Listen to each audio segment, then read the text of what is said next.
I'm muted. All right, so there we are. This is where we left off yesterday. I didn't change any of the... Oh, the bot did work in the Discord? Yeah, so if you guys are in the Discord, we have this bot that will notify everyone in the channel whenever it works. And then yesterday I did find a link that I was talking about for the plume. This is like a presentation from the in-house Industrial Light and Magic fluid solver that they were working. So there's some details and stuff like that that you can find. And then there's some like screenshots and stuff of the particles. This particles. Is an insight that we gain after so just to doing get an idea of what's going on there. Yeah, so this is where we left off yesterday. I didn't change the file really at all. The only thing I did do was just add a color node to the terrain. So just to make it a little bit darker. Previously it was just set to white, or it was default color of white. So it just made the smoke a little bit more flat or harder to debug or evaluate. So I don't know if anyone had any time to play around with it, but if you have any suggestions or things you found, feel free to jump in the chat. But other than that, we'll just be kind of getting going or starting with this. So let's see.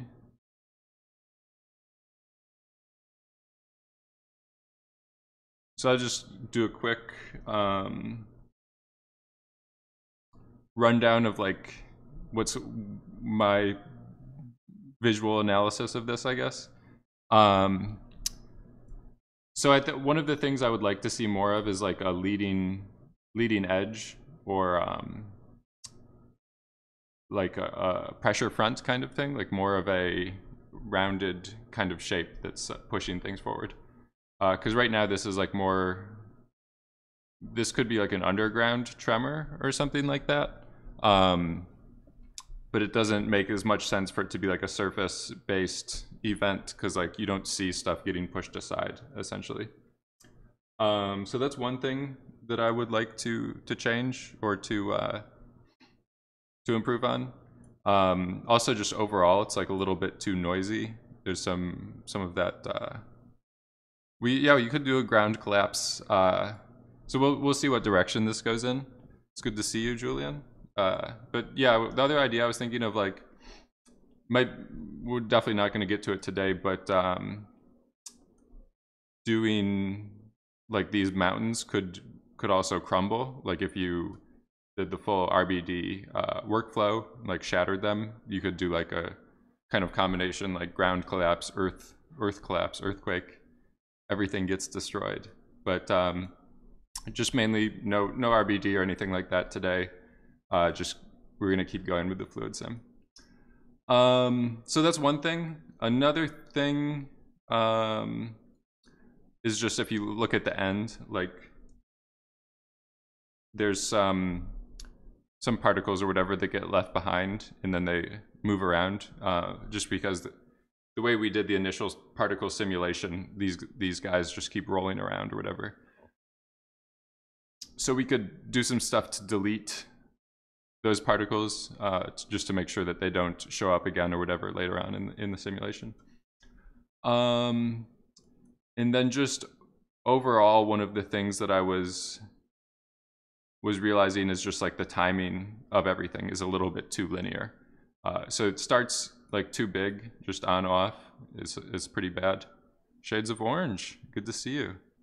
So it just pops on like that, but it would be nicer things expand, and then in a non-linear fashion. So like at the very start, it should be a event, like an explosion that's pushing everything super fast, and then over time starting to slow down or deaccelerate a little bit more. So those are what I noticed. I don't know if you guys have any critiques or things that you noticed just with this simulation. But overall, I mean, the detail is looking all right. And then I think like the dissipation. So we switched to visualizing the temperature field because that will fade out. It was easier to set it up so that it faded out or just cooled down over time. So I think that's pretty cool. Yeah. So we will get started. Yeah, so this is just the color node that I was changing here for visualization. So I'm also just going to get another copy of this height field. So we were using it over here to start to try out like different methods of generating shockwave kind of velocities, but we're just going to work with this chain right now. So I can even just switch this over. We just want to do another invert height field.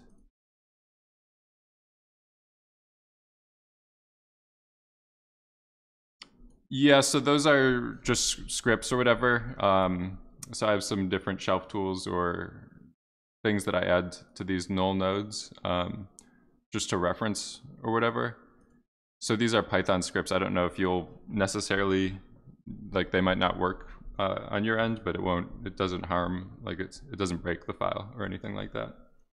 But yeah, this is just kind of like a fetch node in Nuke, or I don't know. It's like doing a fetch, kind of like just a relative reference. So with these particles at the start, they're already starting this big. Just an easy, very quick fix. Not that node transform. So we can just scale them down manually, like just add some keyframe animation on top of things.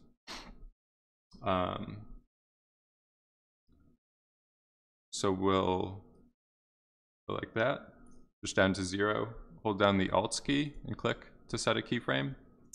Then maybe 15 frames in, go up to 1, hold down the Alt key again, click, set a keyframe.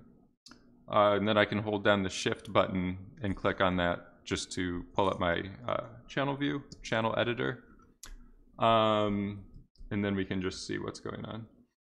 So you could still see that there's a little bit of a weird acceleration, deacceleration type of thing happening. So if we just change the manner of this slope, we just go up like that. This is more of the motion curve that I was kind of talking about, just overall that I want, where it's accelerating really fast. The slope at the start is a very high acceleration, and then it levels out or deaccelerates over time.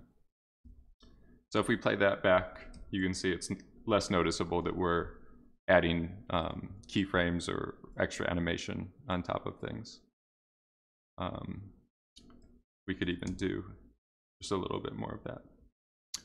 So we could kind of call that fixed for right now. we solved that issue. Sometimes it's better to just do a hack kind of like this instead of, if you try to do it in this actual pop simulation, it's kind of like you fix one thing and then other things later in the simulation might go wrong, or you cause other problems or stuff like that. Like if maybe you realize you need more sub-steps to have all that motion at the start, and then it just changes everything else. So sometimes layering or just working on top of a simulation like that can be a good way to go. And then the other thing was like, sometimes when these go over some hills and stuff like that, they'll fly up in the air. It's never cheating with visual effects. If you can cheat, then do it. So to get these to lay on the surface, yeah, cheating is 90% of visual effects. So to get these to lay on the surface, we can do this ray SOP again. So we were using it in the first place to project our emission geometry onto the terrain. And we can do it another time here to just project our resulting particle simulation onto the terrain. So put this into this input. And I was realizing yesterday it's nice you can project directly onto height fields, or you can ray stuff directly onto height fields. Is it license revoked for cheating? So we'll do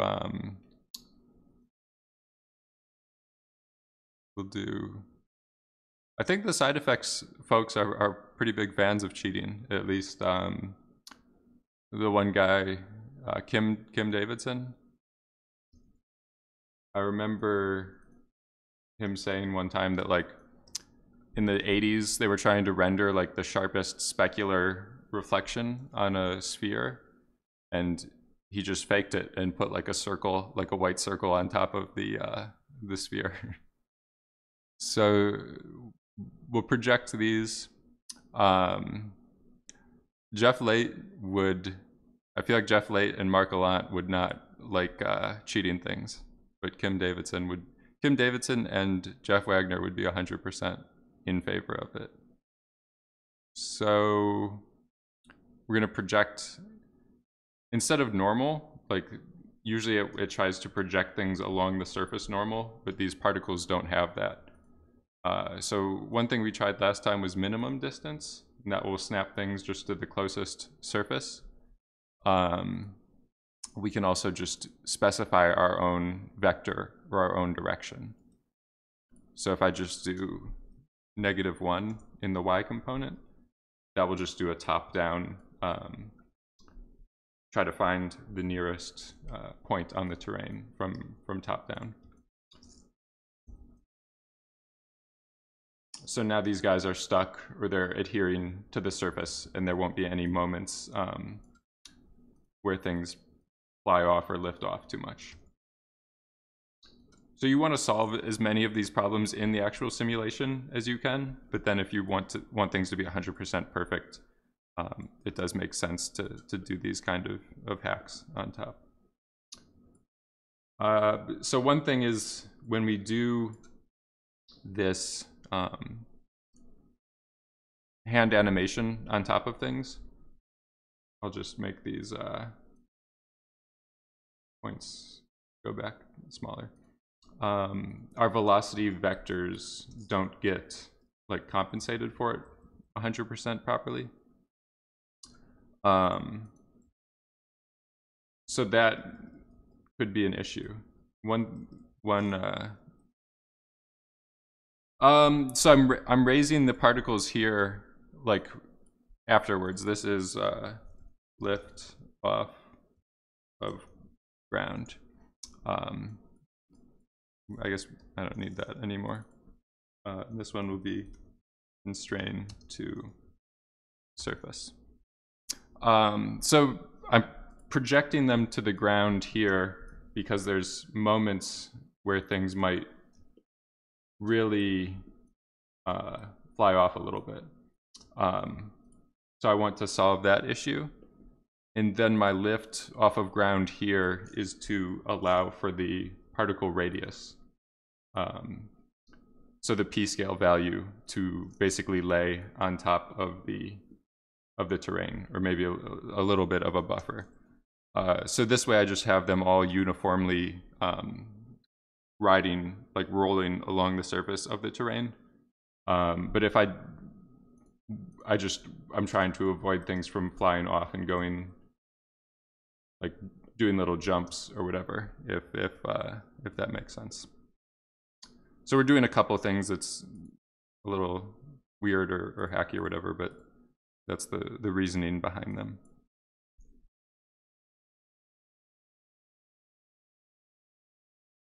So I'll just name these to keep things a little bit more organized.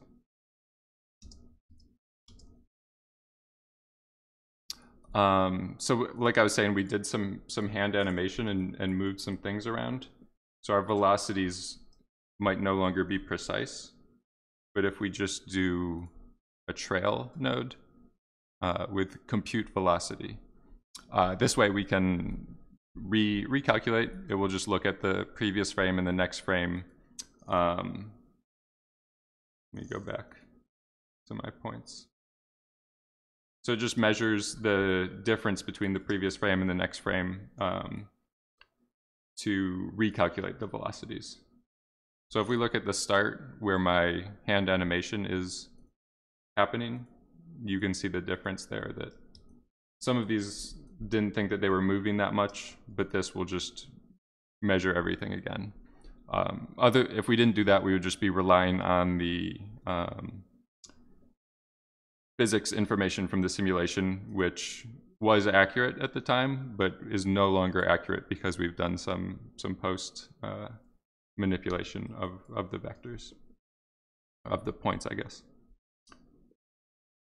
So that's all that we're doing right now. So we could just give another, just give the simulation another try and see what happens.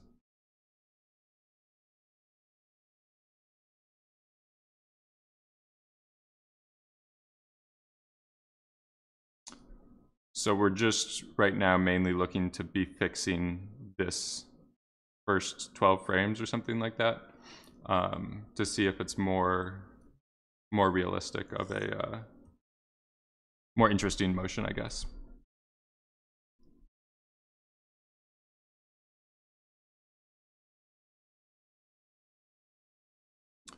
And then this, I don't know if it's that clear, but this kind of stuff here, just little things like that, is what I was hoping to fix with ray, using the ray node to keep things on, like, exactly on top of the surface. So if you look right here, things kind of leapfrog or do like a ski jump. So having that like ballistic trajectory from your ground event, it depends if you want more of like an avalanche, like this is debris going across the surface. I wanted more of something that's just pushing and always laying on the surface. So that was my thought process behind using the ray node to constrain things to the surface.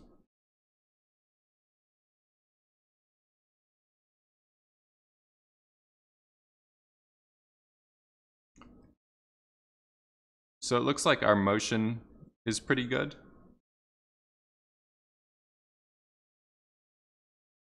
We're starting from a very small shape, like 0, and then it's scaling in more of a realistic fashion. If I wanted to do even further control on this, I could do another retime, like post simulation, just to have things deaccelerate over time. Or I could also just go in here and like animate a drag force to be higher over time. Yeah, the circular motion might be a little bit too uniform. We can maybe break that up in the future if we want. We could also go into here. Oh no, I think I might need to restart Houdini. So that sometimes that Python error stuff will just come up.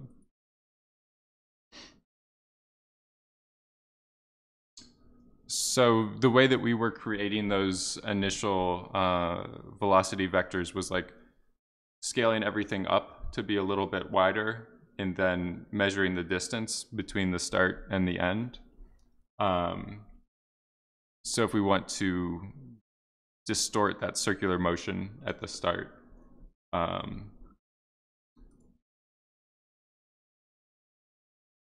we're starting from this shape, and then we're saying add velocities to get us to this shape.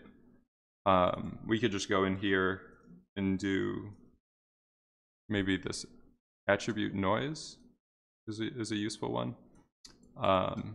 This will just add noise to any attribute that you want. You can also multiply or do other things, but we'll do from P to P, and then just center noise so that it's moving like equally in any direction. Otherwise, it's always just shifting like in positive directions along like that axis. So now when we go back to this and we look at our initial velocities, you can see how that noise distorts things. And we can even evaluate or judge this. You can start to see how it's hopefully breaking things up. And then with our other post simulation deformers and stuff like that applied. So that's a useful trick to break up that uniform shape. The other thing is, with this stuff moving so quickly at the start, we might need to be a little bit careful. Maybe we want to add some substeps to our DOP network. So whenever you have particles or just smoke in general, or simulations that are moving, so like with a smoke simulation, it's a grid-based simulation. If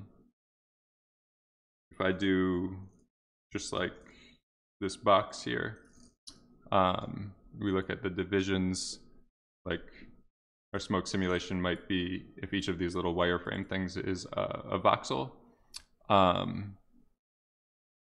So we're starting out here with 400 by 300 by 400. So if we really wanted to, we could like type in those numbers here and get a similar box. But basically, what I'm trying to illustrate is like, if these particles that we're sourcing into the simulation, if they move through more than 1 or 5 of these boxes over a frame, you might want substeps so that the solver will go in between this frame and this frame and simulate what's happening in between those steps. So that will just give us like more accurate or smoother motion. And then usually if I'm setting up substeps, usually I'll go into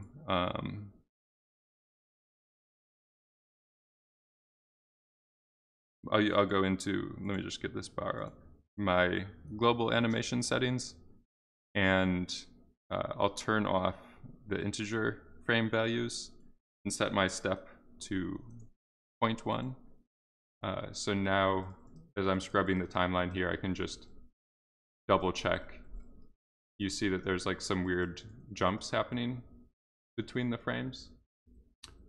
So that can happen because the results of this HopNet aren't being interpolated from frame to frame 100% properly. But that's okay, and we can just kind of fix that with a time blend. And we just do maybe by frame. Then we can do linear interpolations of these results, and you see that that fixed those issues. So there's no longer pops, or it's a smooth interpolation. You could also try the other higher order interpolations if you want. It's not a lot of geometry, so it shouldn't slow it down too much. So I'll just turn that on to debug or to look at subframe information of the source to make sure it's valid, or what I'm expecting. Otherwise, you won't be able to see it, and you won't really know what's going on between substeps.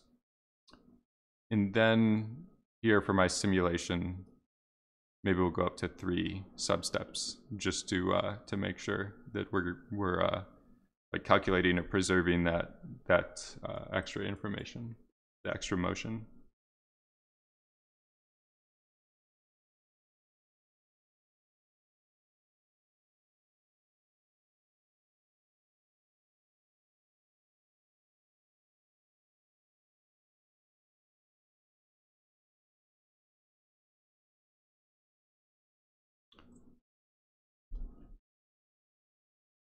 Yasin TWC.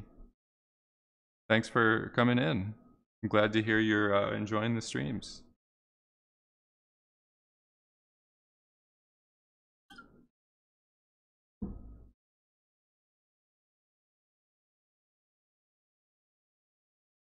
So the substeps might slow things down a little bit, but when you're using OpenCL or doing the GPU simulation, it doesn't have that much of a negative performance effect, just because it's all of the steps are so fast. Some of the slower steps is like caching out or rendering or displaying the result. So if you're still just doing that like once every frame, it's not as bad of a performance impact doing things that way. So let's see, we're getting close to like 10 seconds for a frame. It might be a little bit slow, but we're getting a lot better results. So maybe I'll drop down the resolution of the simulation a little bit next time. We'll leave this going for a little bit. While this is going, I just wanted to show you guys this. I did a quick example file, just a grid with points, and then just setting up this stripped down example of what I did last time with the top solver, bringing particles into DOPS, and then the gas particle to field, just to show you what these parameters here do. So this threshold kind of works like a gamma. It's like kind of the inverse, I guess, of a gamma. As you bring this all the way down, these values flatten out. And as you leave it or go closer to 1, the full value will be used at the center of the particle radius, and then it will fade or interpolate to 0 as it gets towards the end of the radius. And then bandwidth is just extra kind of padding or expansion that happens to the particles, but usually I don't use bandwidth. I'll just use p-scale directly. So it gets more, because this also happens, I believe, in voxel space, or the amount of voxels. So it becomes a little bit more confusing when you're mixing like a world space p-scale value or object space p-scale value with a voxel space bandwidth. But this is just a good way if anytime you're using a new node, if you really want to get a handle on how things are working or really know what's going on and make sure your settings are doing what you think that they're doing. Just doing a very quick stripped down example can be a good way to like refresh your memory, or just it's like a sanity check kind of. So that's why I change this threshold value sometimes. Sometimes you want the full value to be used everywhere, especially for velocities. It will just add kind of more detail to your simulation, I guess, overall, if you have these sharp contrasts happening instead of this blurring that's like kind of like already happening in your source. Then you'll just see a mushier simulation overall. So I did save this, and I will distribute this file with the whatever else I'd end up distributing at the end of today. But just wanted to explain that a little bit while this simulation was going.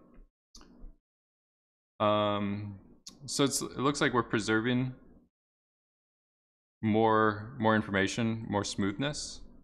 So with these sub-steps, the one definite improvement is that we're fixing or reducing a lot of this kind of sizzling stuff. So if we just look at the opening 8 frames, instead of this like static, like a really old TV, nobody probably knows what I'm talking about, but like just incoherent randomness, that's what I'm calling the sizzling. And we're able to fix that a little bit more. You can see at the start it's still a little bit of an issue, but as we get to here, we see more of the structures, more definition, and less of just like that fuzzy, noodly kind of look or whatever. But I am noticing now, and maybe it is after we've increased substeps, it's picking up more of the particles that we added, that's blowing everything backwards. So if you guys remember, yesterday we were initially had our main particles, and then what we did was we time shifted everything forward 7 frames, just like a fast forward or time shift. And then with these guys, we flipped the velocities around. So instead of everything going in the same direction, these guys in front act like little leading things that just break up the speed a little bit. And then with this density and temperature attribute being 0, or it doesn't exist in this chain, we only see these as forces. They don't actually get sourced into the simulation as visible smoke or temperature or anything like that. Then we did a point replicate to increase, do 12 points instead of 12 points for each one, because I shrink them down and then replicate them to kind of have just finer granular detail. And then the last thing was this attribute randomize to increase or add some extra disturbance or detail, or like just randomness per particle. So with this stuff being overpowered now, what we can probably do is ease off of this scale. So instead of going backwards by 5 times the original speed, we'll just go back to flipped around, so just reverse. And then if we reduce the overall particle count, so we'll go from 12 down to 3, this will reduce, it has the effect of reducing the overall magnitude, because you have less less area that you're adding force to, so the resulting like force will be less. And then also just the number of points that you source in here each frame will slow down the simulation a little bit.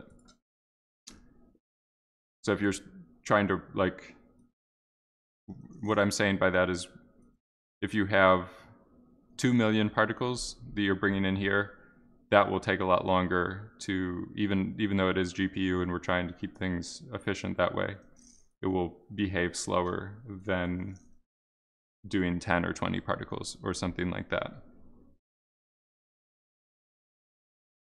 And again, that's another thing that if you went into this file and tested things, you could also get like a performance, a feel for the performance of things. So if I reduce the voxel size here a little bit, I pin my flag, we'll just do a scatter.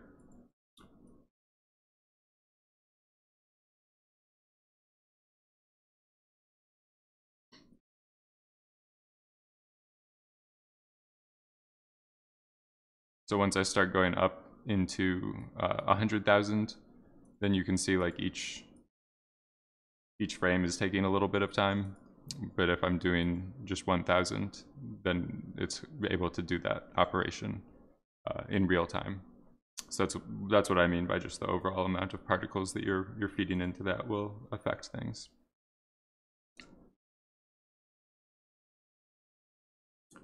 So the main thing we're looking to improve on this iteration or this run is to fix all this stuff getting like whooshed back into the middle. This, I mean, it's a cool idea to keep in the back of your head. If you have like the ground collapse or a portal is opening here, or like a black hole or something like that, this could be a good way to like scoop all of the velocities into that direction. But just for the effect that I'm after right now, I want more of the front kind of leading edge to be visible, and that was one of the things that was ruining that.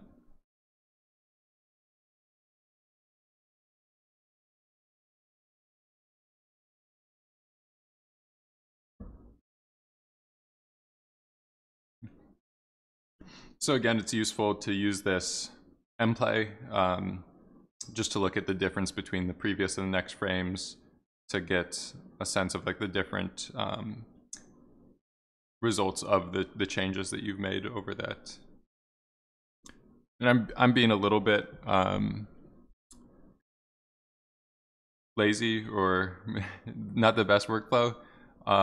If you're less experienced with the parameters that you're adjusting and stuff like that, it's usually a good idea to save your file between each of these steps, just in case the changes that you make are so like bad or ruin things so much that you can't then maybe you forget the changes or how to revert back to what you were doing before. But that's why it's also a good idea just to make subtle changes, just 1 or 2 values, evaluate the results, and then if it doesn't improve things, just discard those changes, go back. That's an easier way to work instead of going in like changing 100 different values and then the result looks completely different. You don't know why. So you just don't make progress that way, basically.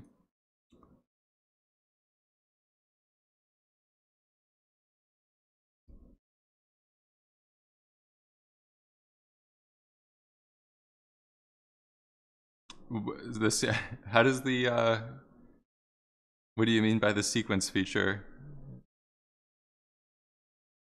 Do you mean like appending these to another you do Alt L? This is pretty cool. I haven't seen this before. So this lets you manage multiple sessions. Yeah, I didn't see this before. I'll have to look into this. Usually what I was doing in the past was like disconnecting some of these. This one here with the star. So that it will start to separate those out. That's pretty cool. Usually what I was doing was do this X here to disconnect, and then you'll basically have a couple different like floating mplay windows if you want to like manage different results. But this one looks like a pretty cool thing to do.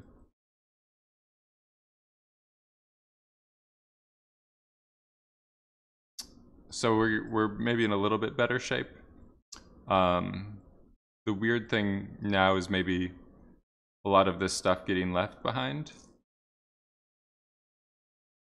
So those are all related to the one issue that I was describing at the start of this stream, that was like these particles here tend to stick around too long. And basically all of our particles are constantly adding smoke or being sourced into the simulation. And even guys like that roll backwards and spool up and stuff like that, they still have an effect on, they're adding velocity, they're adding smoke and temperature and everything. So if we want to get rid of those, one of the best ways to do that is probably in the simulation, because we don't want things popping on and off. Like if the speed drops below a threshold after the simulation, it might get faster again, and then you could get some flickering. So we want to do this in the simulation. I think I can just do this pop kill node. And this will just add things to a group, or it will actually modify this attribute that will tell the solver to kill it. We might want to do this maybe just in this pre-solve input is a good one to use. And I think under, so you could see some presets here if you have them. This one comes with Houdini. You can modify some files and add more if you want. But basically this will just give you a starting script or whatever. So what this is doing is deleting by the Y position if it gets above 1. But instead of that, we can do length of at V for velocity. So we just want to look at the magnitude of the velocity, which is essentially just the speed. And then instead of if it's greater than 1, delete it. Do less than 1. So you can see now those guys are vanishing instead of pulling up and returning and stuff like that. So does that make sense to everyone? This stuff here is a little bit weird if you've never seen it before, but it's what's called, I believe, like a ternary operator. So it's basically like a all-in-one line if-then statement. You could look it up or try it out with code or whatever to get a little bit more of a feeling for it if you need.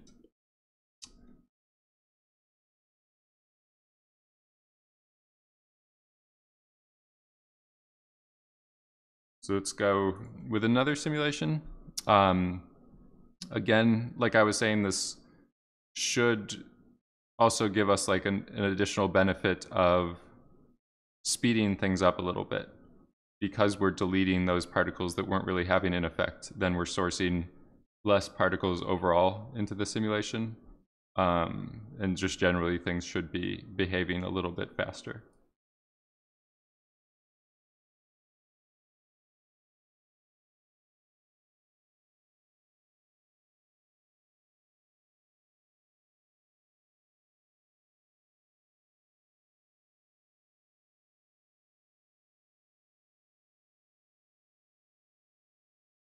So what does everyone think so far? We're heading in a better. We've made improvements. Sometimes you spend an hour or 2 hours go the other way. You're like, oh no, it looked better before. So sometimes it's good to just check in on what you started with, what you had an hour or 2 hours before, and double check those results. Just because these smoke simulations are so much of a kind of unquantifiable goal that you're trying to achieve. It's not like you're making a procedural building and it's either it works or it doesn't work. It's a yes or no. It's a very like, yeah. So this flipbook looks like we're heading in a good direction.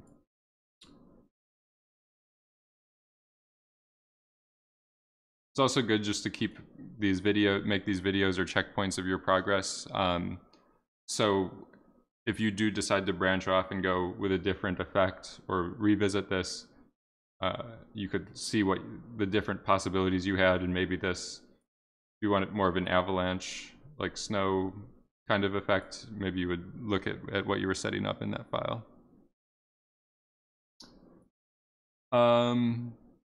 You want to keep it seen? Yeah, so this was based off of yesterday when I was setting up the particles. I was talking about this a little bit, but it could be because we're killing things and they're like rubbing up against the threshold. So we might want to reduce that kill condition to allow for different lower velocities to occur before they get killed. So that's a good catch. We'll keep an eye on that. We're definitely starting to get a little bit more of this leading edge here, which is a nice thing to have.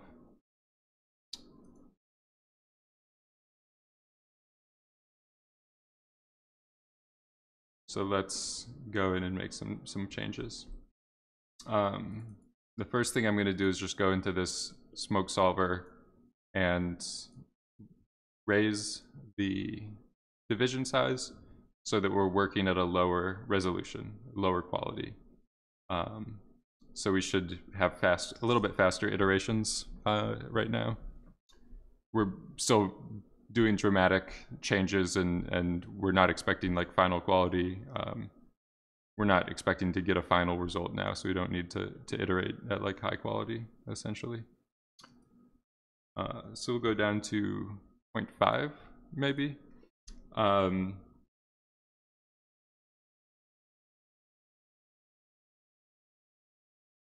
And then there were some other things that I was playing with, like this gravitational force or the outward force. And basically, if we reduce the gravity, then we should get things going out more uniformly.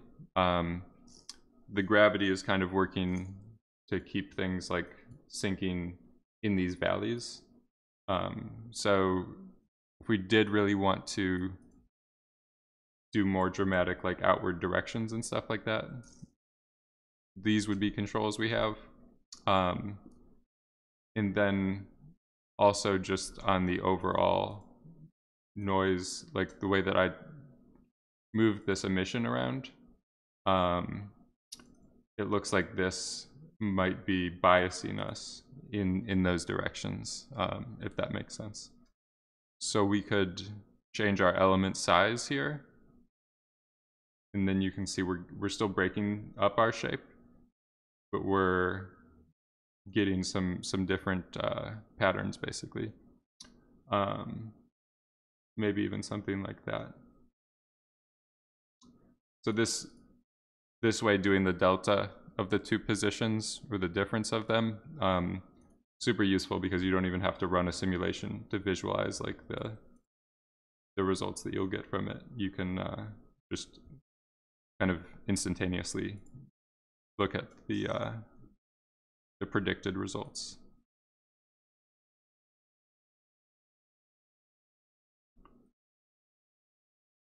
So let's see what we've done. So I did make the change on that division size. We should be expecting a little bit lower quality results, but overall a little bit faster simulation.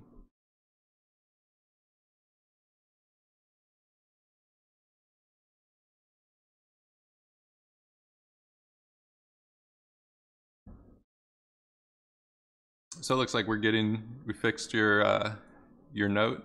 The uniform is back. Uniform direction. I think that is a good comment, though. Like, especially with shockwaves, it's nice to have approved. It's nice to have a final, I guess, just a more graphic like read of a circular thing to read something as a shockwave.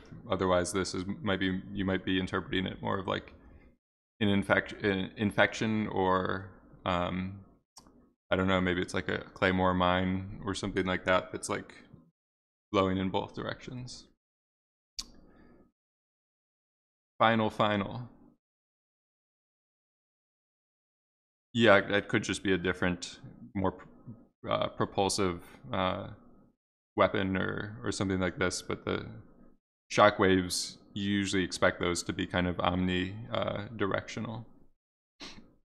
And then I think also, because we reduced that kill threshold of speed, we're kind of preserving just more particles and more momentum overall. So we're getting a better uniform kind of leading edge of that bulbous shapes or whatever.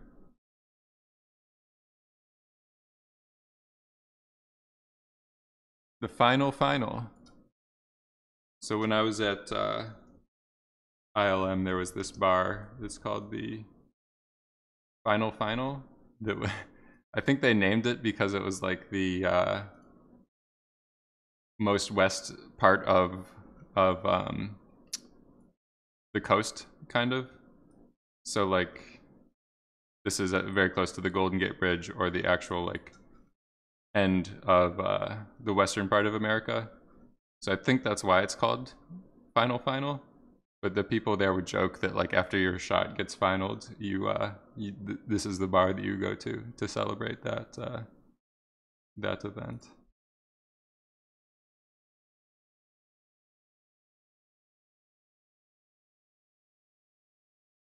So this artifact, or the line right there, is like a cropping that's happening because of our domain bounds. So I shrunk it in just to keep things optimized again for iteration purposes.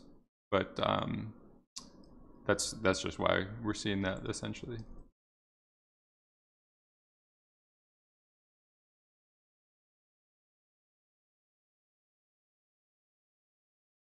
So some of this backward stuff is happening. It might be because we did add a negative buoyancy yesterday. So all of this stuff is adding to the temperature field, and then I went in and selected -1 for the Y component to push the hot areas or the high value areas down. Just with the idea is that like this is a heavier smoke that's getting affected by gravity. There's a lot of like debris or particles in it that pull it down. I think it's actually kind of useful because it's adding just an interesting element of that. Let me see what this is. This is all. Oh, the send it to client comment. Which one of these were you looking at? Oh, it was in there. The final bar. Oh, you think I should submit it to them as a, give them some memes? And then I think that this bidirectional shearing is also happening because of that leading velocity force that I've added. So I'm just explaining why it's happening. I think it's adding like a lot of visual interest to things to make it, we have just some visual kind of complexity. Things going in different directions. So just leave this simulating maybe one minute or 2 minutes more, and I'll be right back in a second.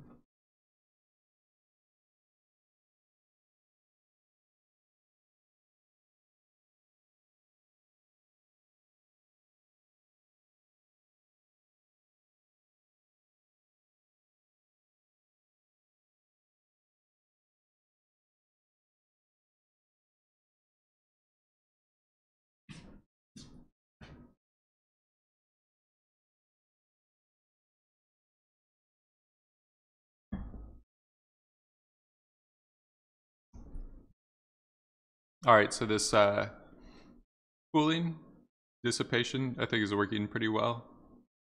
It's like evaporation, or just how long it takes the stuff to dissolve into the air, like disperse. The machine specs. The processor isn't that fancy. It's not that fast.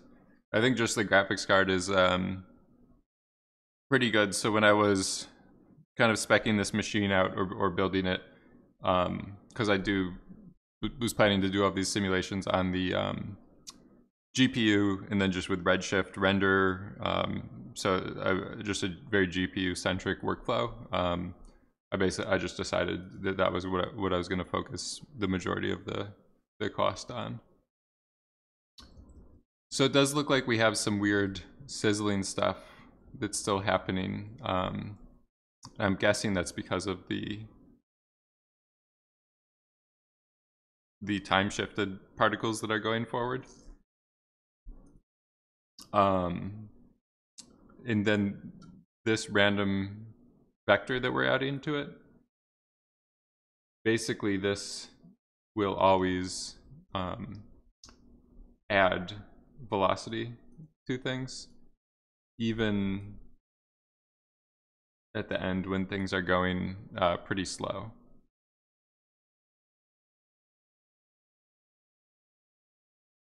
So with the two 2080 Ti's, when you do OpenCL like this in Houdini, it can't pool together the VRAM amount. you're basically constrained with your simulation domain and all that stuff to the highest memory limit. And then this GPU had the biggest amount of VRAM. So with 48 gigabytes, I can simulate some pretty high resolution domains and stuff like that without the OpenCL crashing. If it was just a Redshift centric build or like a GPU renderer, it would have the two 2080 Ti's probably would have been more like cost effective. But what I was saying here is that this randomness is getting added on top of things regardless of the force of these particles. So it might be a good idea to maybe scale the amount of things that we're making by a certain velocity. Or it might be a good idea to just get rid of these extra force particles at a certain velocity threshold. So I can do another one of these, the length of the velocity. If it's less than 1, then remove the point.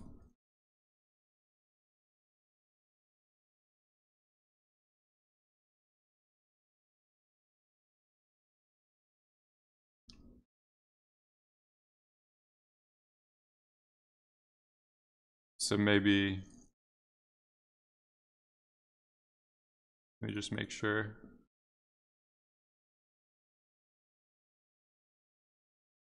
I don't remember all of these being so such a high velocity amount. Just right. Oof. I think I know what's happening.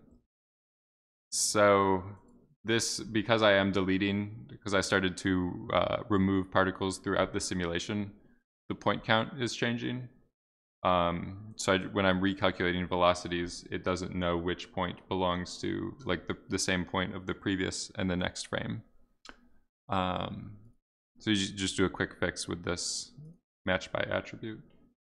So then that will match the points by their IDs to make sure we're not mixing and matching.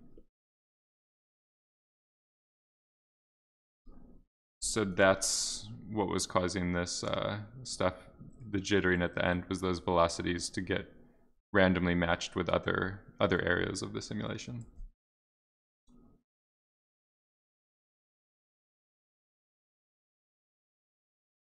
So I'll just set this to an implausible, maybe a small value now, to just so we're not messing things up too much.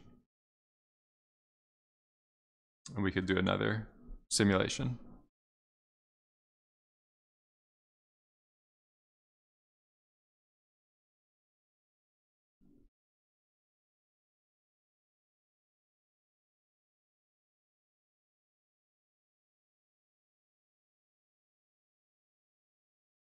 So you can see with these, the VRAM that I was talking about, because I am just doing a lower quality, like I want to work more quickly with these iterations, it's not using a ton of GPU memory. If you look at this Houdini, might be this one here, you can see how much like of the GPU memory it's using. But as you increase the size of the domain, or the resolution of the domain, you can very quickly hit the limits, and then basically just OpenCL crashes or Houdini crashes, and you won't be able to work any longer. So that's why I was so worried about the VRAM memory.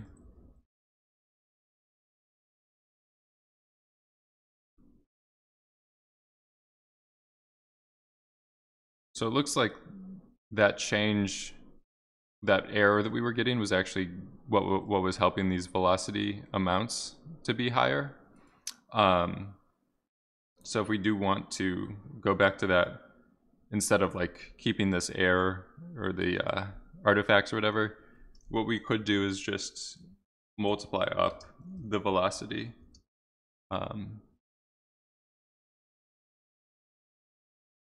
So I'll just try doubling it. and then we'll do another simulation. So does that make sense to everyone? What was happening and my thought process behind fixing and improving that? Basically, the IDs it wasn't using the IDs, so the point number was changing. So it was every time getting like pretty wild velocities. So to kind of replicate a little bit of what was happening because of that artifact, what I did was just boost the speeds overall.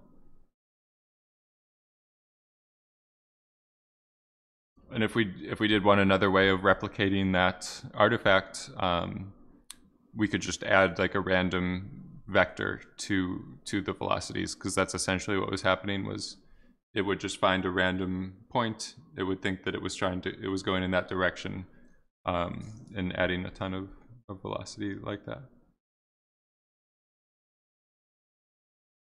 So let's go up back here, maybe double this velocity amount again.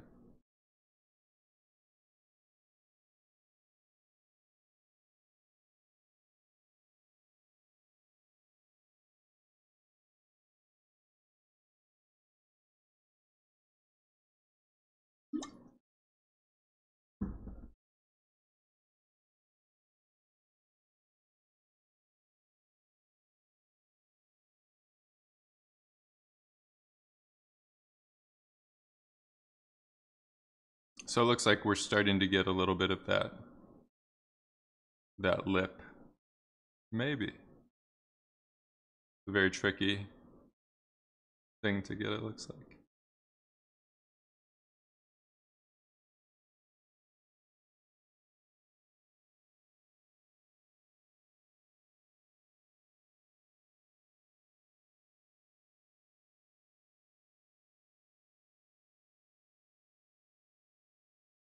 So I think one thing that's happening here, I'm just not going to do that operation, because then it's going to apply to both of our velocities, and the ones pointing at each other will be pushing just at a higher amount. So I'm just going to do it only to our main velocities that we're visualizing as the shockwave. So the guys pushing out will be a lot stronger than the ones pushing in. I think that was one of the that's one of the reasons why we weren't seeing as much of the pressure front or the leading edge as I wanted to.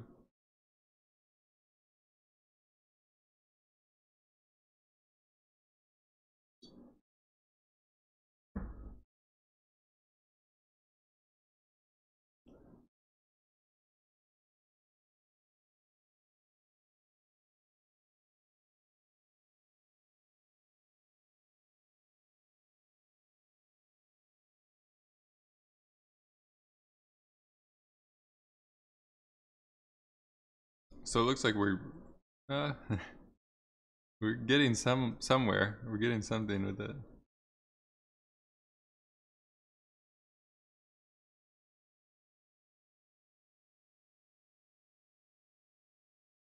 Let's let things play out a little bit longer before making a change. Might also maybe just this top-down view. Before I had some more perspective, so those shapes probably looked a little bit bigger than they did before.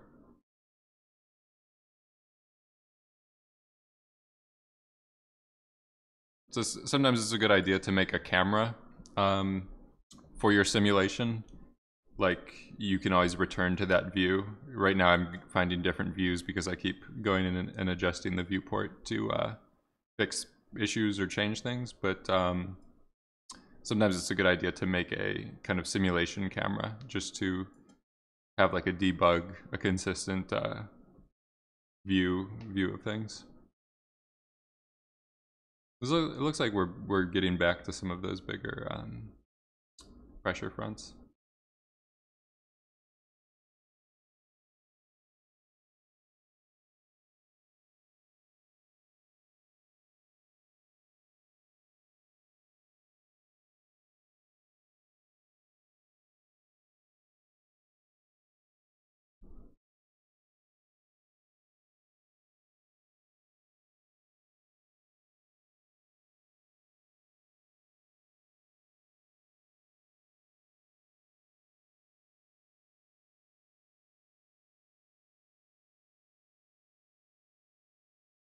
All right, so let's try one more thing. What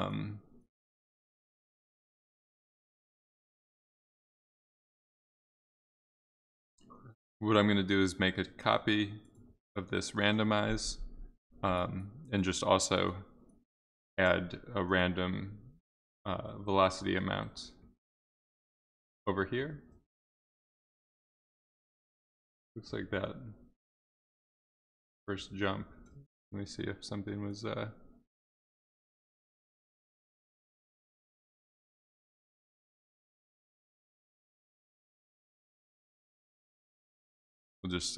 we'll ignore it for now.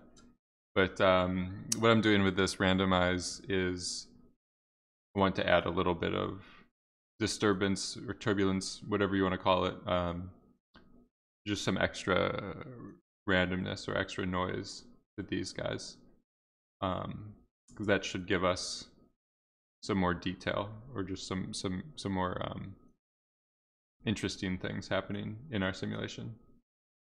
I'm also going to go in and make a simulation camera so that we have a consistent vantage point that we're evaluating things from.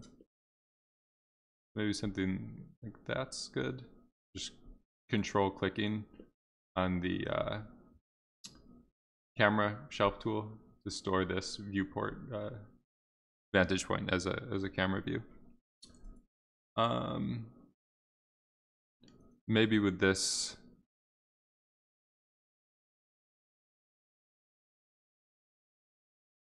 so I'm just increasing these magnitudes of the random velocity vectors that we're adding to things.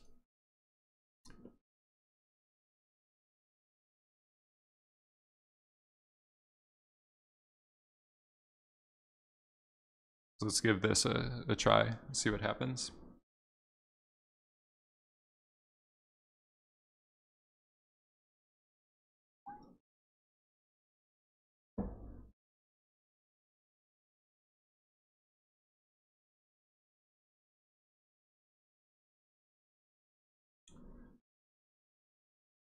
So I think that one of my thought processes behind setting up the randomness is that will also help make more of a leading edge.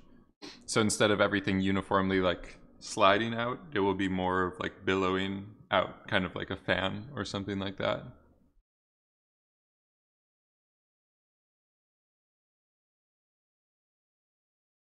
It's easier to kind of expand things if you're pushing stuff in every direction instead of uniformly, like unidirectionally or whatever.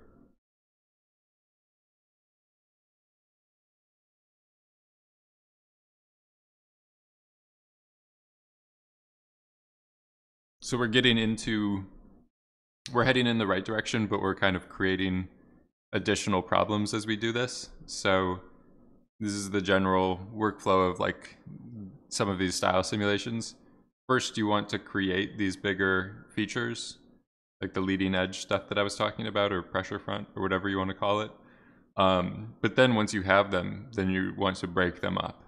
But you don't want to break them up so much that you don't see them. You just want to start adding more little details like fluffiness, kind of like a cumulus cloud, or just some people call it like a pyroclastic feature or something like that. But as you're working and like just setting things up, usually I try to create them and see them first, and then I'll try to add detail to them instead of like trying to do everything at once, where it's like, oh no, it doesn't. It's like kind of the debugging steps of things, I guess.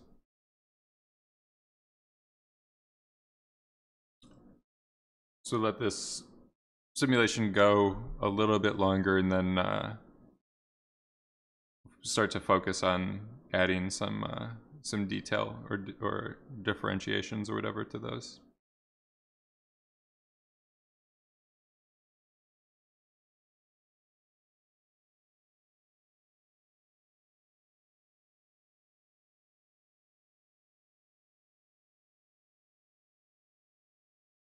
One of the things I was saying at the start of the stream was just the overall timing of everything. we might want to add some of that like deacceleration over time. So you see everything's like linear kind of speed. Sometimes you use the pressure field to break them up. It can be harder to visualize or control sometimes, but it's a good thing to use.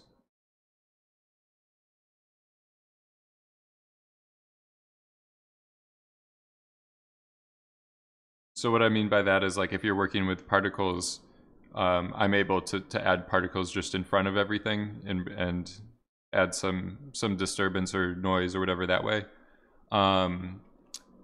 If you're using the pressure field, you have a little bit less control over it because it's like created procedurally, or it's derivative or whatever of the simulation. So it's a little bit harder to rely on, but it's useful because you don't have to really do any extra like sculpting or whatever to modify it.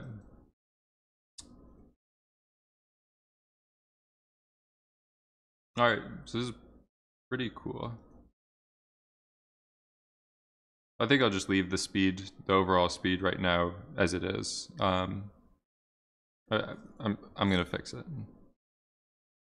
Should be an easy fix. So what I'm gonna do is just add another time shift. I'm gonna do it right after this ramp, so that it's like changing the interpolated values. So just set this at a keyframe at the first frame, and then we'll do another one maybe just at the end for 240.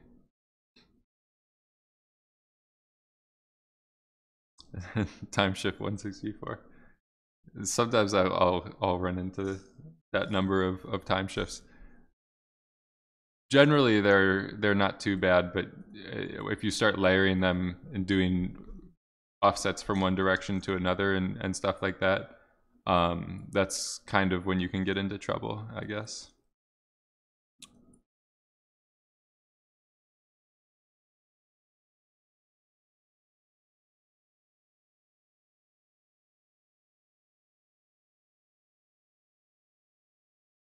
Which bind are you thinking of that gets messed up with it?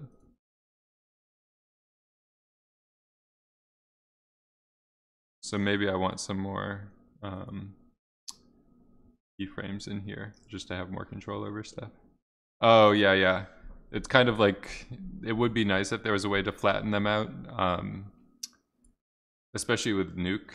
I've found that will mess with my mind because like it will actually start to change the scene overlay stuff based on a time offset that you do in Nuke, and it just gets really confusing really quickly. But I'll find that usually like just doing a time remap or a speed remap, especially if this is like how you want stuff to be physically behaving, is a good time to do it earlier in the chain than like after the pyro simulation, I guess. But it's definitely something to be careful about, these time shifts. If you get too used to using them, it's you can just have some really messy files.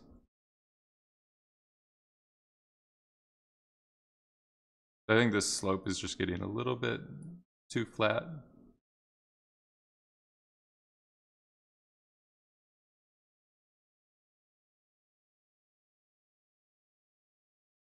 And then it looks maybe a little bit like it's speeding up. I'm not a big fan of these like weird, I don't know. Sometimes I like to work with the cubic handles instead of the long Bezier ones. But this stuff should be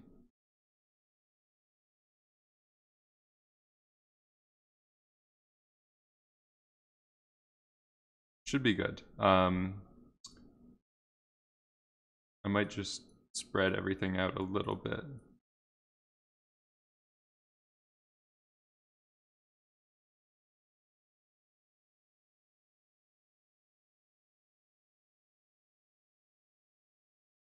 That should be good. Let's give it a try. Let me think. what else we were talking about doing in here. So I was going to start to talk about adding more detail and stuff like that. We'll just get another simulation going now just to make sure we're not, I don't want to do too many changes before I like evaluate the simulation. So I'm making sure to do that time shift before recalculating the velocity, so that these velocity vectors are still valid or accurate. So that's why it's kind of hidden in my session. Is I can't access it right now because I'm flipbooking, but that's why I put the time shift between those two, because I wanted to remap these interpolated smooth frame motion results, and then I want to have the velocity get regenerated after that step.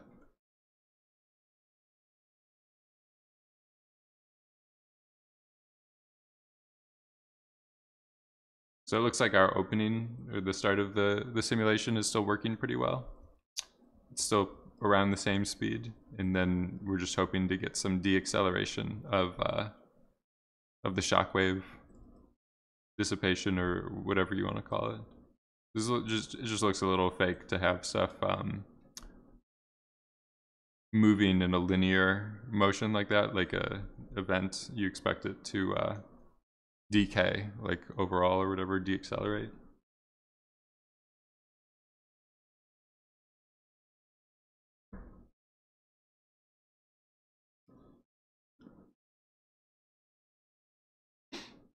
So as far as breaking up some of this stuff, we already have some good features. We just kind of want to enhance this motion. I am working at a pretty low resolution simulation. You might see some more detail in these if you increase the resolution, but that's generally not the first thing you want to do when you're trying to enhance smoke or motion or stuff like that. It's usually better and quicker and stuff like that to try to add forces or more particles, or just mess around with things to actually like sculpt or enhance that detail before the resolution should be like a last resort.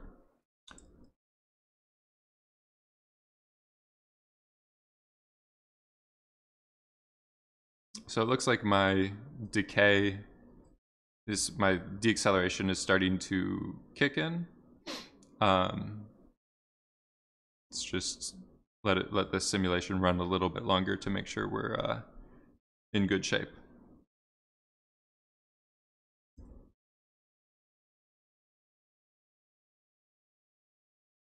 So I'll be right back in just a minute.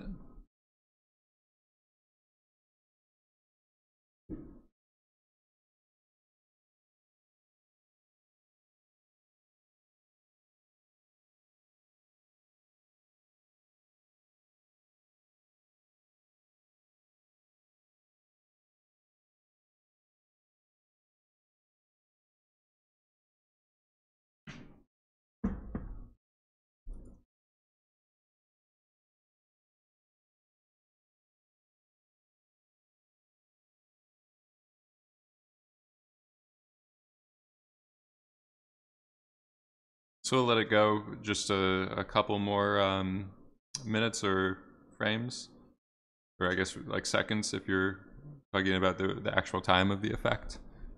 I just want to make sure that stuff is deaccelerating quickly enough, because it still looks like,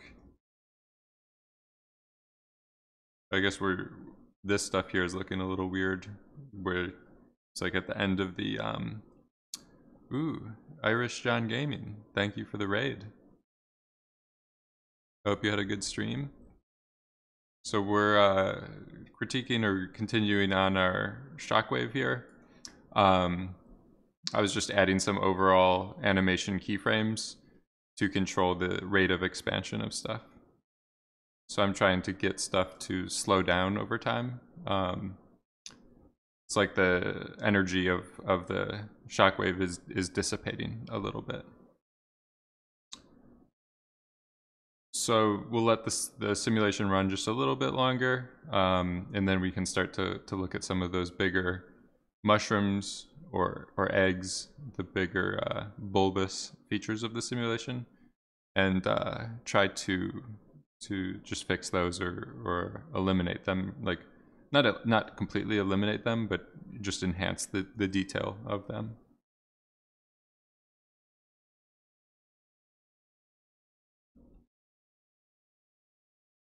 And then we did fix that issue up here that was the sizzling.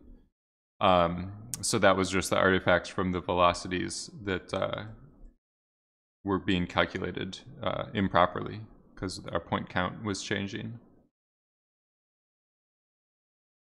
So we're still getting like churning detail, and that's because of the attribute randomize that I was adding to inject like random velocities.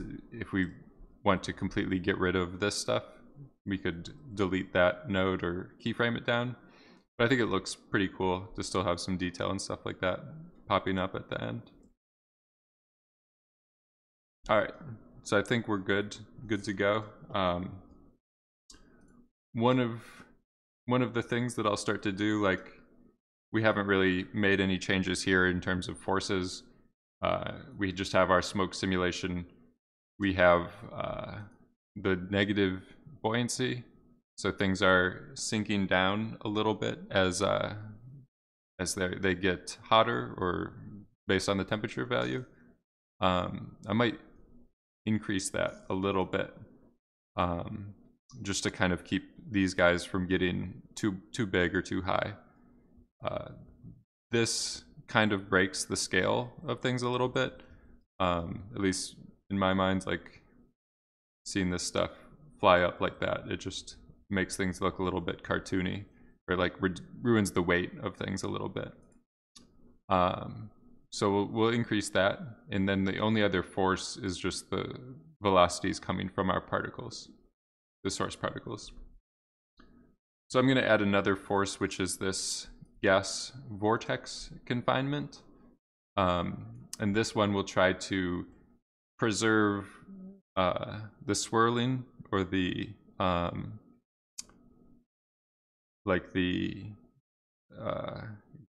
swirling. It's a bit hard to describe, but it will try anytime that there's like things mixing around or rotating, it will try to enhance that motion. With grid-based or volume-based or voxel-based simulation, it tends to smooth out those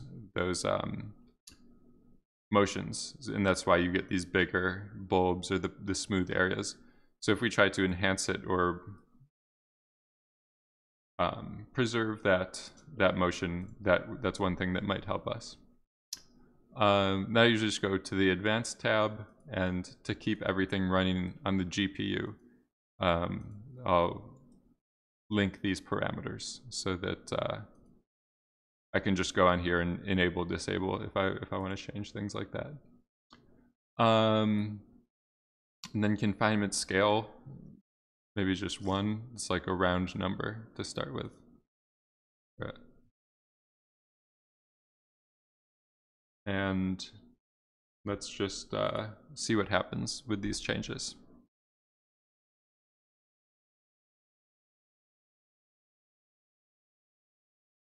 So now that I'm getting into a place where I want to really focus on specifics, I'm going to start reducing the amount of changes that I'm making each time.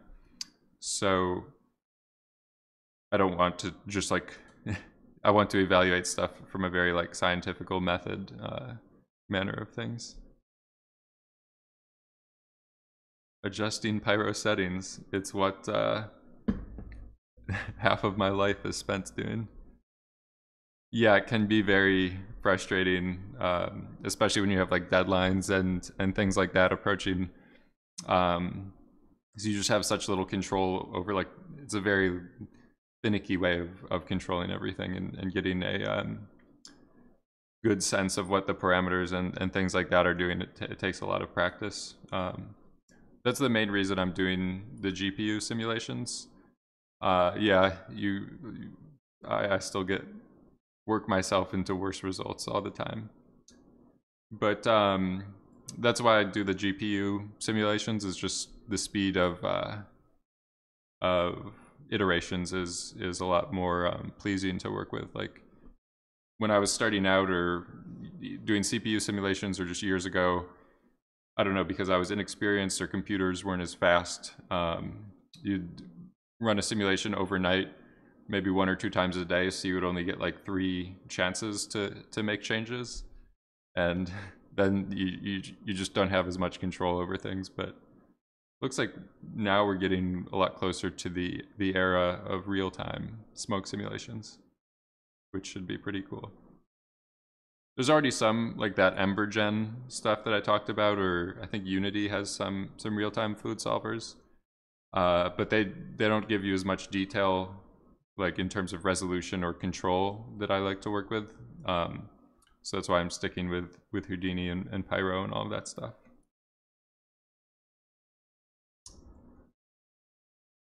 So you can see, hopefully, a little bit of what I'm talking about is like trying to evolve that noise a little bit. It depends on the workstation. So you're asking about if artists at ILM have these types of machines. They generally, I think they had maybe like 16 gigabyte graphics cards for like an effects workstation when I was there.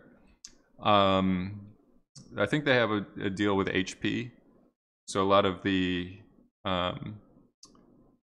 bigger animation post-production facilities have deals or like sponsorships with vendors. DreamWorks had a pretty big one as well, and they'll sometimes even collaborate and like develop technology together. So ILM had that kind of agreement with NVIDIA. So all of their cards would be NVIDIA based because I think they were developing tools in CUDA code, or it's basically the code, the GPU code will only run on NVIDIA vendor devices. So the artist machines were pretty fast, and then the way that their stuff is working is it's easier to use a farm computer, and then you get like a frame buffer, kind of like my mplay window here, and then you can remotely like run a simulation on another computer but view the results on your machine.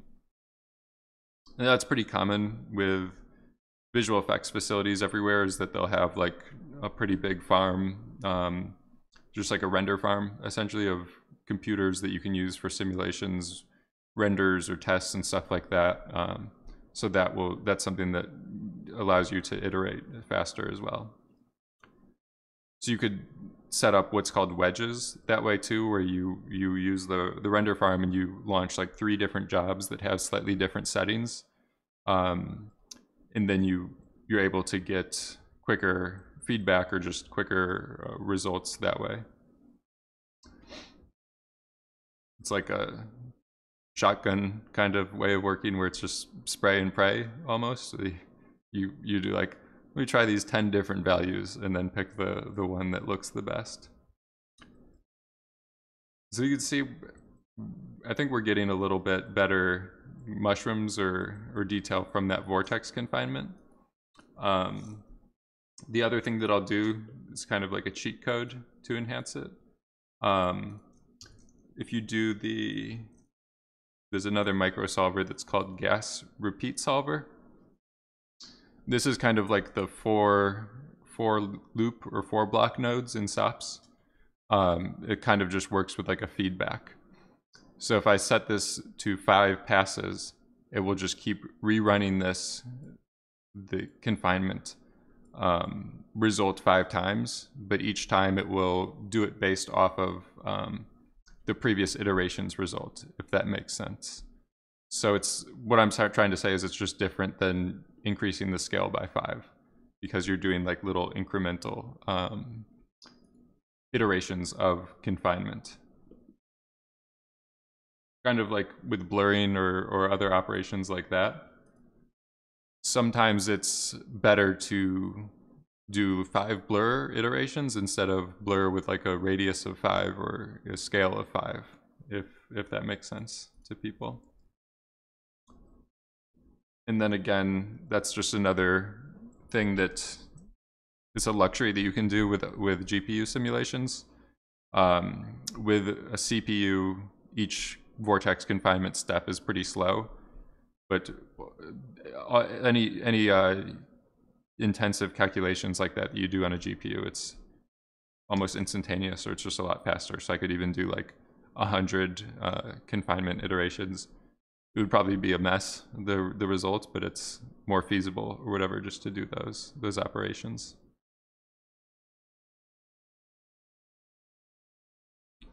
So here, the only result or the only changes that I'm evaluating is that going from 1 iteration to 5 iterations of vortex confinement. And I'll just try to evaluate that decision and see if it's doing a better job of reducing like the size or the scale of those overall bulbs. So if you preserve enough velocity, basically you can, instead of those turning into one big pressure front, it will kind of like birth or spawn smaller seams, which turn into different directions, which turn into better looking results.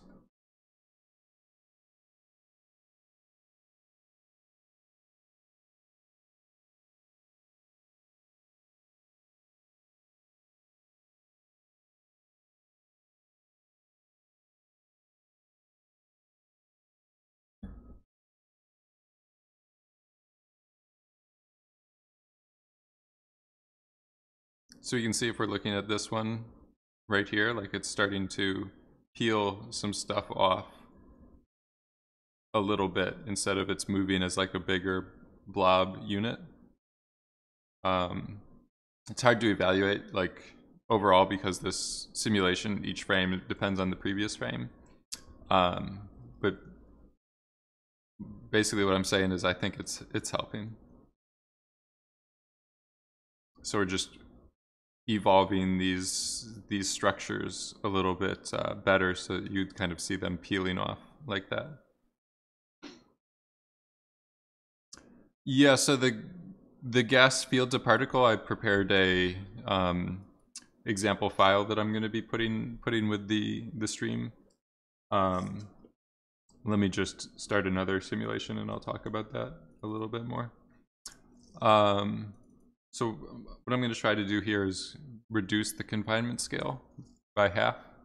So we'll just go to 0.5, and then maybe increase the iterations. So hopefully this will like evolve that noise, those structures a little bit better without, if you just increase the global vortex confinement too much, then it can introduce new bulbs or new pressure fronts. What I'm trying to do here is just shave off or slide like little details or just little differences in velocity to do that. So Kieran, the gas particle to field, I have this file here that I've just used as a reference, or like it's almost like you create your own help card. You just create your own little example file to learn from. So I was starting with a grid, and then I have a p-scale here, so I was just kind of double checking, like a sanity check, that this p-scale is actually changing the way that those particles get sourced. And then in here, under guides, I just went into the density tab. Instead of smoke, I did use plane, and then it's using this visualization that's pretty handy. So infrared, anywhere you see a value that's red or at the highest of your range, you know that it's 1. So that's why I'm doing that. If you do smoke, you don't necessarily know what those values are, because it's more of like it's just a different way to visualize data. So then I just have the SOP solver and use external SOP to get the 0 input, or the first input of this DOP network. So if I turn that off, that's just bringing in the particles. So I'll hide everything else. That brings in the particles. And then this guy looks at the particles that are in the geometry data of the DOP network, and then it adds them to whatever destination field you put in here. and I was going over this threshold, this kind of like similar to a gamma, but it's behaving kind of opposite. Like usually with gamma, if you have a high number, then it will flatten things out like this. But this is a slightly different way just to refer to that information. So it's kind of like a blur or smoothness, I guess, the more threshold you have. And then if you just wanted to be sure about like scale, source premult is just like a scale of how much you want to apply to that particle. But this is the sourcing method. And then this stuff here is up to you. Like you do multi-solver. You'd plug it into one of those inputs. I was figuring out that multi-solver will actually solve on the first frame, where here I'm advancing by one frame to make sure that kicks in.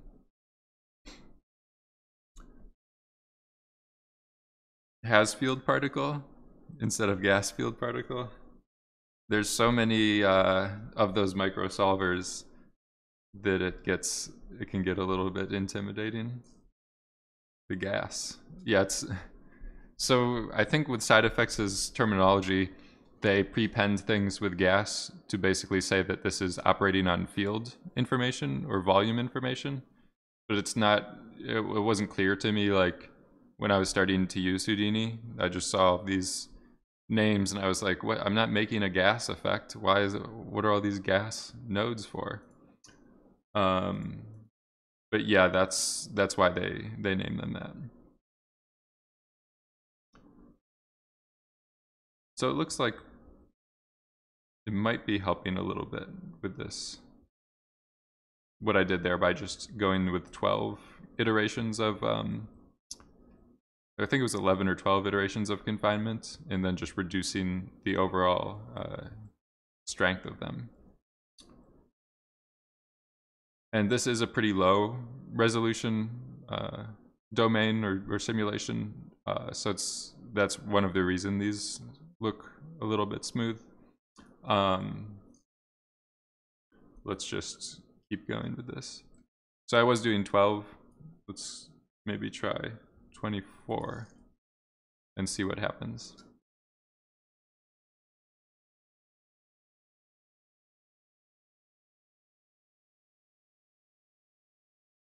So I'm getting close to a point where I'm ready just to start increasing detail or playing around with that kind of stuff. There's other nodes or other techniques too for breaking up those features. Like one of the best practice things you can do is just play around with different techniques for that, because different simulations, like different effects that you're doing, you might need to use a different technique to fix those or to adjust those features.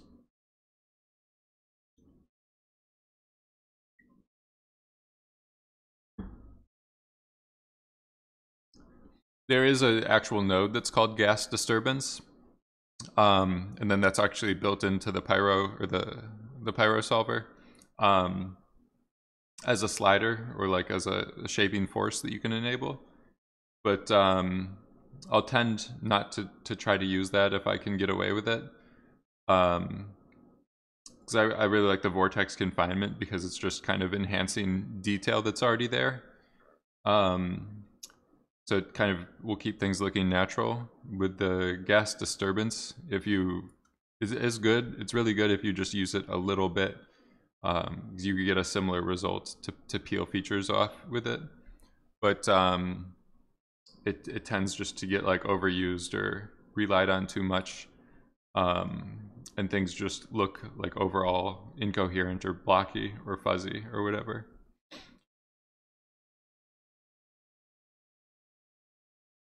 So it might be my iterations here with this confinement might be too high. We'll see what happens. There's some nice stuff happening here compared to just doing 12 iterations and then 24. You can see we're breaking up those bulbs a little bit. This guy here might be still a little bit too big, but we'll see what happens.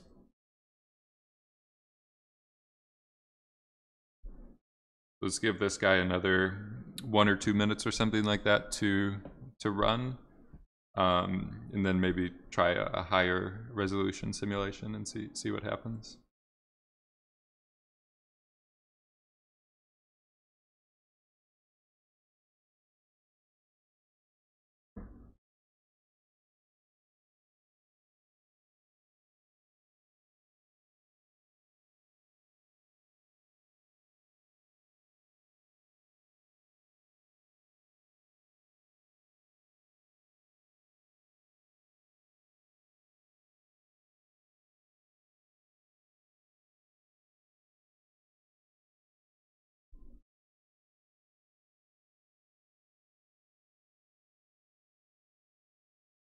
So anyone has any questions while we just give this guy another minute maybe to run?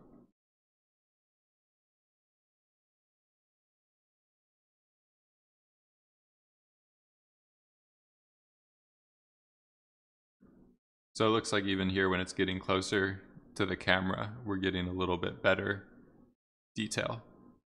And that's what I mean by working. Before you go to a higher resolution, it's best to try to fix these issues. Like if you're just too greedy or too anxious, so you could try to skip too many steps. So the P scale decides the voxel scale from the gas particle to field. It doesn't really change the voxel scale, but it just changes how big the particle is when it gets stamped into the simulation. If I go to my example file here, I have my display flag pinned inside of the DOP network so that I'll always have this visualization. So what I can do here is, instead of like this value, I'll turn this into a slider. It will be radius. And so this is a pretty, I'm working at a small scale, essentially. So does that illuminate things a little bit for you? If you are visualizing things up here, if you press the D key, you go to particles, display them as disks, then this will use that same value to visualize things. So it's not necessarily a voxel scale that you're changing them. It's just the size that it treats them when it converts them into a field or into a volume. Let me go back to the... So I was doing the multi-solver here because then it will run on the first frame of the simulation. Then I don't need to move my timeline around or anything like that.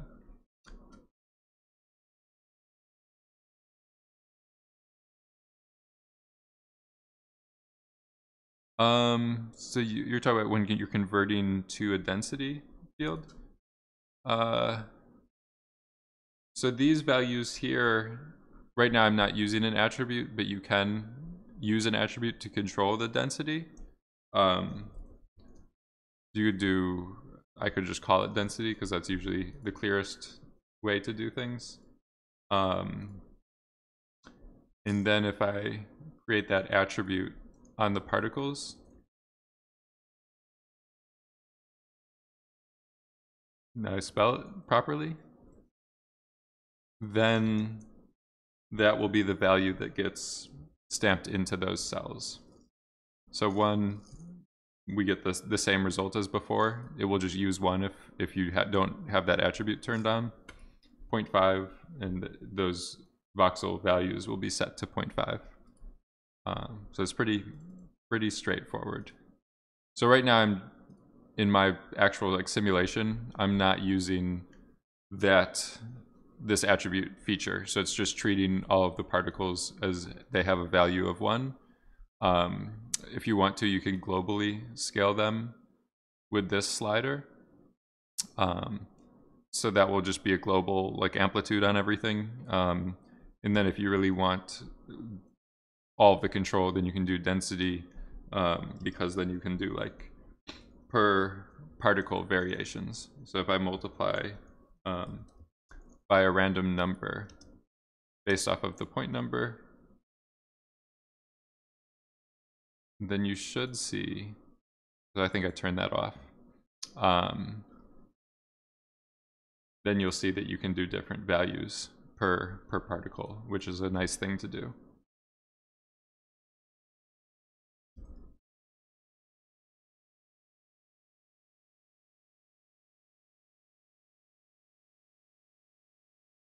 And then I'll be, that file will be included with the scene files or whatever at the end of the stream today.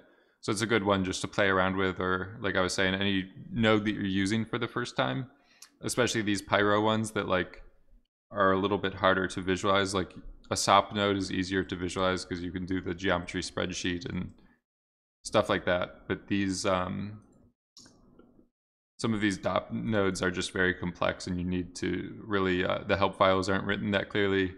They aren't used too often by people, so sometimes you just need to like create your own help card or to really figure out what's going on with it. So we're gonna make a higher resolution simulation, and I'm gonna cache it out so we'll be able to kind of keep working or changing things around as it's caching out. So I usually just use this file cache node. Some people make OTLs or assets or stuff like that, but just for streams, everyone has this node, so it's a common kind of workflow. I'll just put this back into the my temp directory on this computer. On your end, you can put it wherever you want. This will be smoke.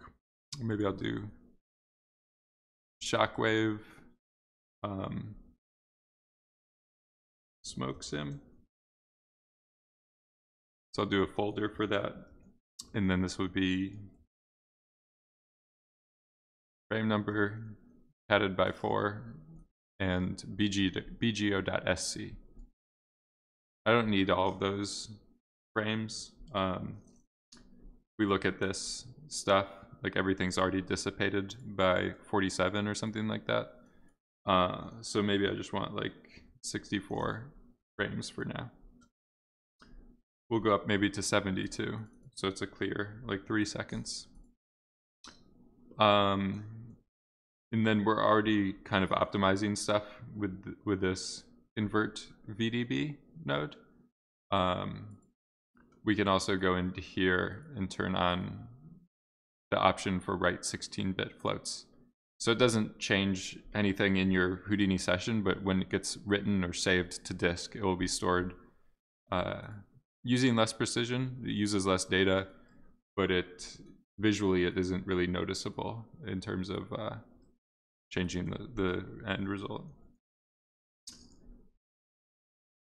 So I'll make a new version for my scene. And I could go up here and maybe we'll go down to 0.007.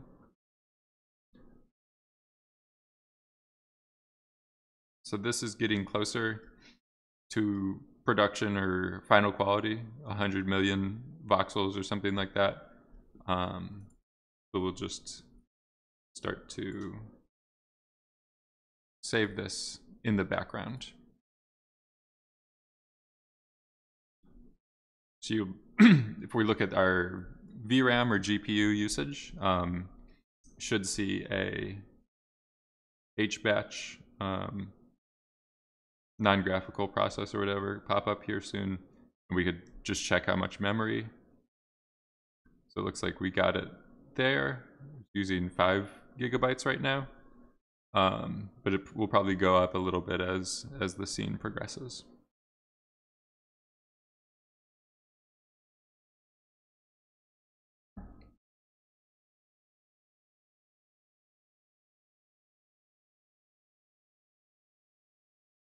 So I think Linux, you're asking if VRAM is faster in Linux compared to Windows.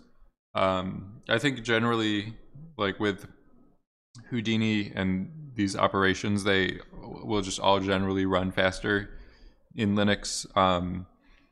doing disk input output, I don't know, everything like that seems a little bit better or faster. Certain like games and things like that don't run as well in Linux just because they use DirectX or they're optimized and designed for Windows. But all of the Houdini and like heavy simulation stuff is more usually generally optimized, or it will just work better with Linux because it hasn't been targeted for a specific platform, or the developers and everyone else is like testing and developing on Linux.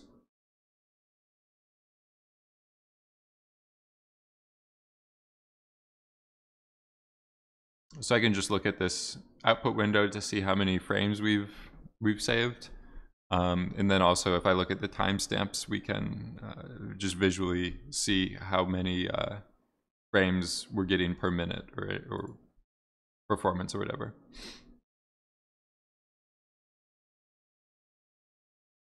I can start to move my time slider around.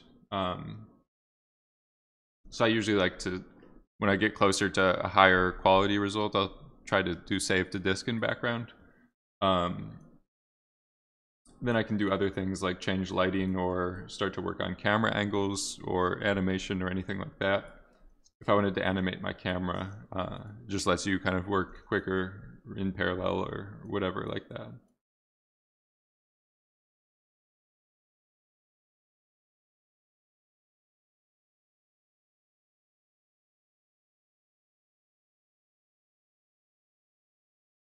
I'll usually add another primitive node down here just to do an additional tweak of the density. This is kind of like you're starting to think about render or shading settings or stuff like that. So you could just debug or choose how dense you want this smoke to appear.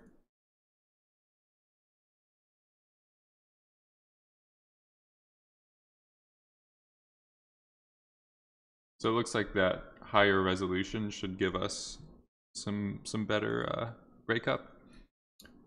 So I'll just turn off this modification for now. So we're comparing kind of apples to apples, one-to-one results.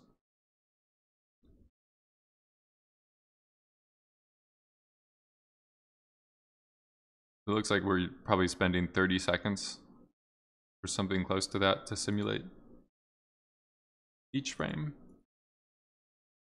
Might be a little slow for doing a stream, or doing like real-time iteration or whatever, but we'll see what happens. We're doing these 2 frames. You can start to see a little bit more detail that vortex confinement is able to kind of introduce or evolve into things just by that final resolution increase. And then because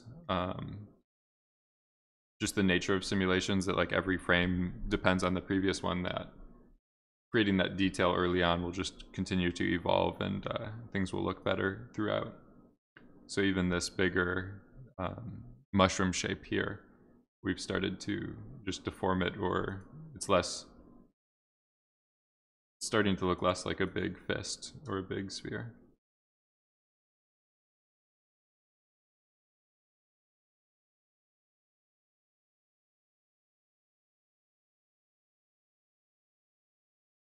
So I'll be right back. We get more water. Probably getting close to wrapping up the stream. So if you guys have questions, we'll let this continue to simulate and talk about it a little bit. But I think we're getting close to a good wrapping up point for this progress or whatever today. Made a good improvements, I guess, overall. I'll be right back in just a second.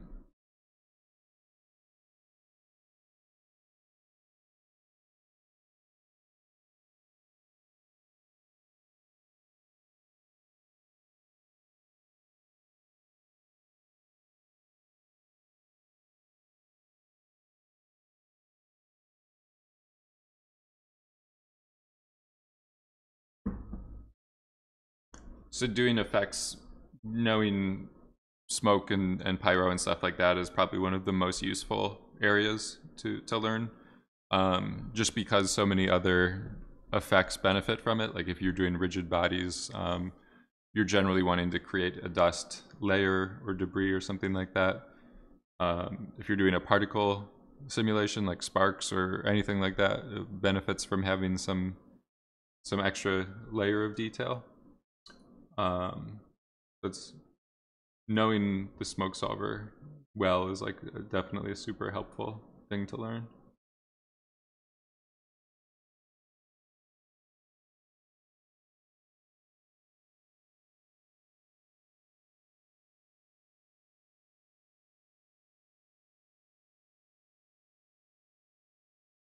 So some of this stuff I don't know, could probably do. There's still room for improvements. I don't know if my it's looks a little bit better on the, I don't know, on the high resolution one. It definitely looks a lot better than where we were at 2 hours ago, or the start of today or whatever. It's approaching final. Maybe just one. It has one final right now, but we need to get like 2 or 3 more before it's actually. Then you get into like client approved final, client revision 1 final, and keep adding more to it.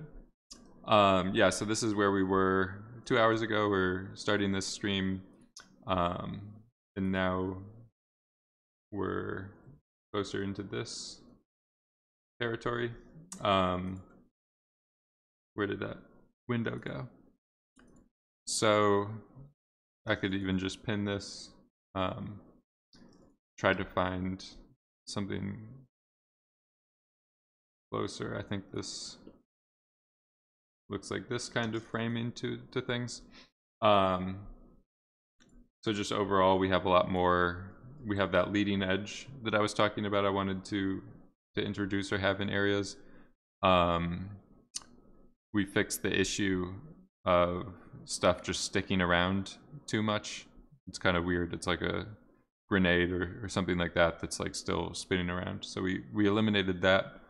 And then we also were just changing this overall time, speed, or whatever of everything, so that we have more of a burst or smaller initial explosion or shock or whatever you want to call it, and then it deaccelerates over time.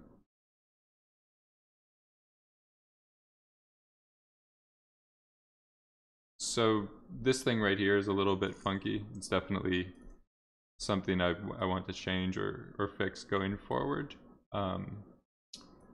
Depends on your camera angle too. Like if you hide it, it's not as noticeable. But definitely from certain, I don't know, it's a weird compositional thing, I guess, more so than some of the other aspects of this. You can also reduce the density, and then that in certain areas you'll start to see some more detail, or it starts to hide those bigger. Basically, if you have stuff jacked super high, then you pop out, or it's just all those stuff is a lot more noticeable. So this depends on whether you're going for like a fluffy cloud or just a layer of dust or something like that.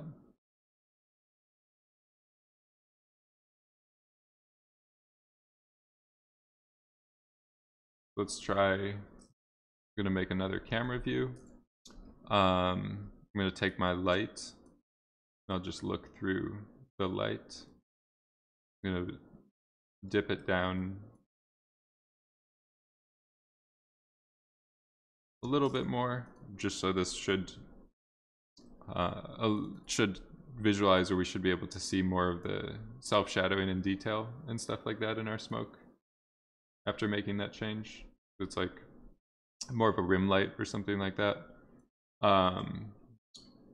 Maybe I'll go back into this viewport just to make sure that we're keeping the view and everything consistent.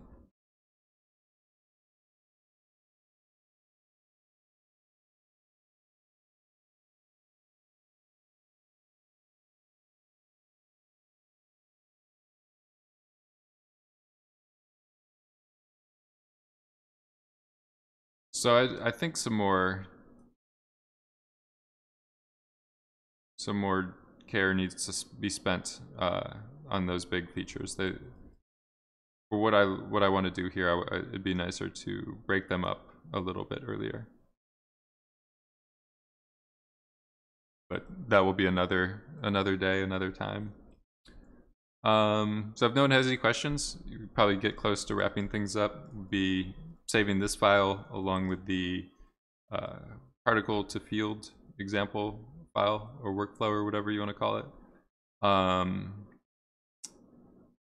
And as far as the schedule, we'll see if it's could be tomorrow. That's what I have written down on my Streamlabs thing right now.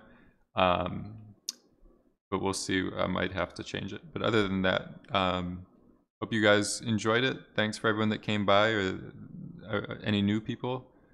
Make sure if you like it, share the results, put some other people onto it. All right, see you guys later.